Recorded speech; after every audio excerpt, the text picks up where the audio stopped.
I think if you watch the news every day, you see that there's always some sort of a threat going on, whether it's somebody with a knife, somebody with a bomb, somebody with a gun.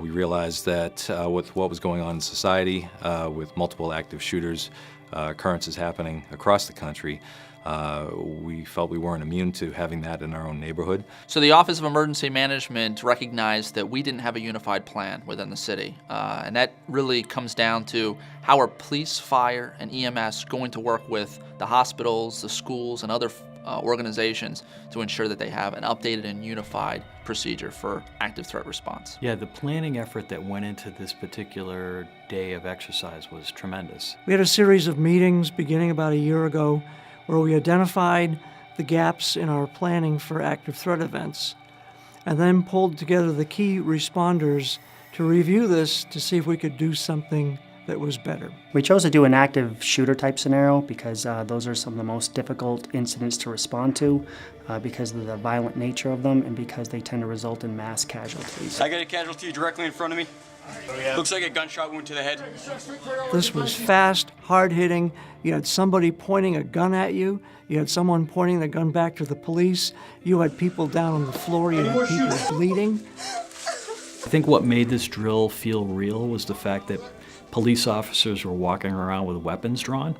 And anytime you see that, you're in an environment that you're not often in, and it brings you to a whole new level of what you're experiencing.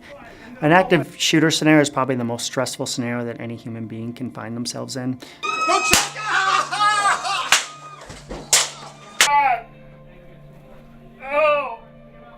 Having the ability and opportunity to train an active shooter type scenario in a high threat or high stress environment will really set us up for success in the future because it's allowing us to work those skills and rehearse our response capabilities under stress, so it's most similar to the real life situation. Basically, we're an all-hazards agency. We have to be prepared for pretty much anything. There's no 1011 that we can call when we get to a call and things aren't going right. It's Saturday morning, it's 7 o'clock, and our volunteers for the victims start to arrive. They met with folks from a group called Aero Security that specialize in moulaging people with specific injuries and coaching them with their injuries, how to react, how to scream, how to yell. Oh my God. Oh my God. How to not react. Prior to the start of the drill, we conducted a safety briefing, so it's extremely important to do those so that role players know exactly what their roles are and everyone participating in the scenario knows exactly what the footprint of the drill entails as well as what they should be doing as part of the drill. So at 9 o'clock, I took the first group of people from the health system and set them up in the training area, and we set things up so that they knew the exercise was beginning when one of us would yell down the hallway, "Alpha, Alpha, Alpha," and that gave everyone the heads up that the shooting was about to start. And that's when the shooter did come in. Came right into the waiting room of the treatment area, took out a couple of the people there, worked out his way down back, and started shooting at staff there.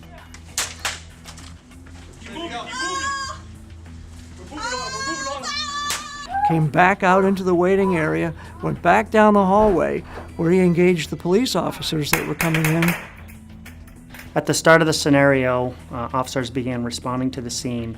They came up through the upper floor hallway on their way to where the actual active shooter was located.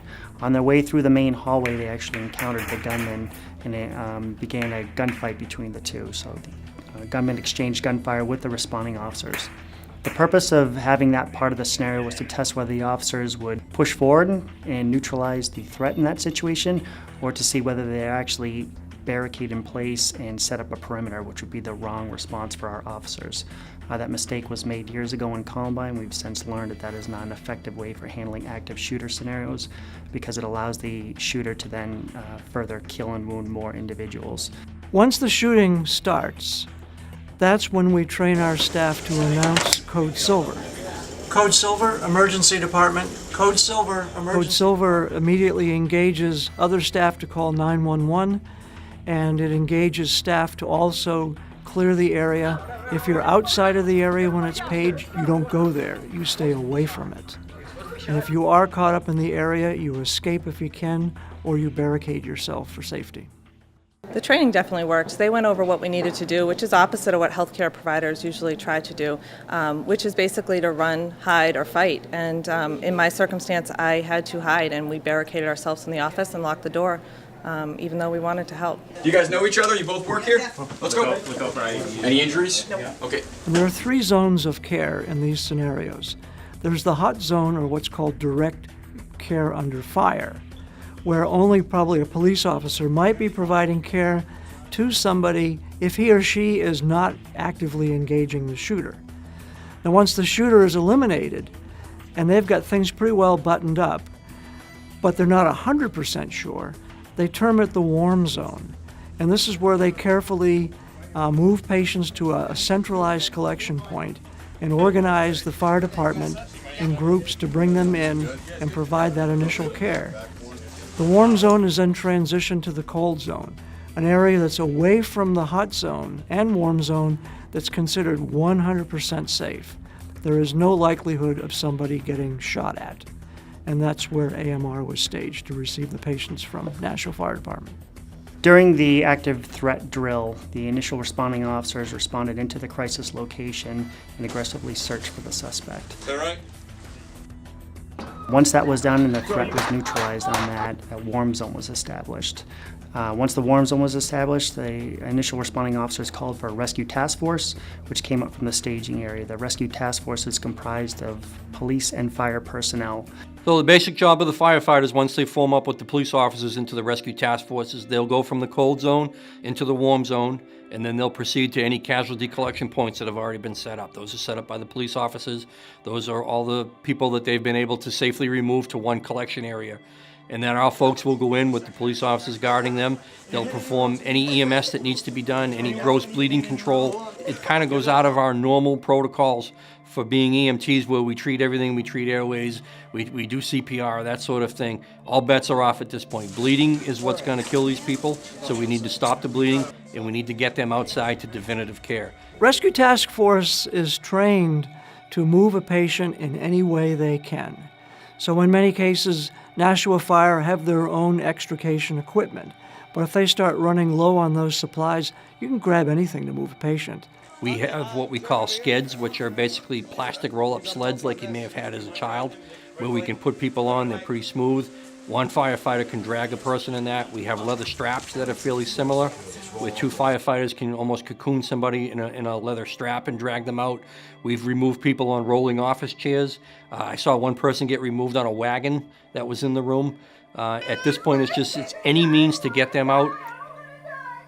Because what people don't realize, especially with the Rescue Task Force, they'll put the tourniquets on, they'll put the bandages on, and then they have to move those patients who knows how far. And in that movement, things happen. Tourniquets get loose, bandages fall off, patients get worse. And it's at that point when the transition of care goes to the evacuation site, which is where AMR comes in. The EMS teams typically in these scenarios don't go into the active threat. We wait on the outside, if you will. The victims are brought to us and we rapidly treat them and move them to a medical facility. Time is of the essence in situations like this. We have a very small window of time to make sure that we can get somebody to definitive care and save their life. And a lot of things have to go right to make that happen. The training that we focused on for this exercise for the medical portion was all based around the Tactical Emergency Casualty Care Program. This is a civilian offshoot of a military program that is very similar. Nashua is very fortunate. We've got some Iraq and Afghan veterans who have been trained in this. Some of them are on the police department, some are on the fire department, and they were able to help us to learn how to use these devices. And they include tourniquets. There's a bandage called the Elias bandage. There are chest seals, quick clot. These are the things that we have trained with for this exercise to potentially use if something like this were to occur in the city. The end of the training day, we conducted a debrief after all the scenarios had ended, and the importance of conducting those debriefs is to identify where things went well and then where things, where we could make improvements. When we talk about how people respond to an active threat situation, it typically results with either fight, flight, or freeze.